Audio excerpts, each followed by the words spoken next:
মানুষ কফি খায় না, কফি মানুষকে খায়।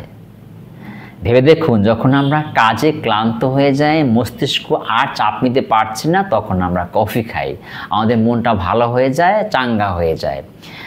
সত্যিকার অর্থে কফির মধ্যে ক্যাফিন নামক এক ধরনের পদার্থ আছে যা আমাদের এই মস্তিষ্কের সেলগুলোকে উত্তেজিত করে, আর তখন আমরা মনে হয় আমাদের শরীর বা মন ভালো হয়ে গেছে। আদৌ উত্তেজিত করা মানে কাউকে বিরক্ত করা। ধরুন আপনার একটা ঘোড়া আছে, আপনি ঘোড়াটাকে যে কাজ করতে পারে তার চেয়ে যদি পিটিয়ে কাজটা করান, তখন ঘোড়াটা বেশি কাজ করে, ভয়তে ব্যথার জন্য সে বেশি কাজ করে, বেশি দৌড়াবে।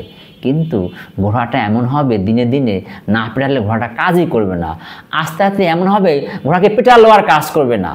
ঠিক তেমনি আমাদের সেলগুলো ওই ক্যাফিনগুলো অত্যাচারিত বারবার চাপ সৃষ্টি করে কাজ করায় এবং আস্তে আস্তে আমাদের সেলের কার্যক্ষমতা নষ্ট হয়ে যায় এবং ওই ক্যাফিন ছাড়া আমাদের সেলের কাজই করবে না।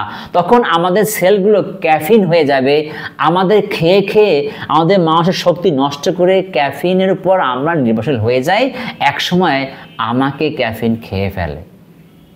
সুতরাং আপনারা কফি খান বাই চয়েস, একদিন দুদিন কফি খেতেই পারেন, কিন্তু কফির আপনাকে হ্যাবিট তৈরি করবেন না। কফি যেন আপনাকে না খায়, সবাই সাবধান থাকুন। ধন্যবাদ সকলকে।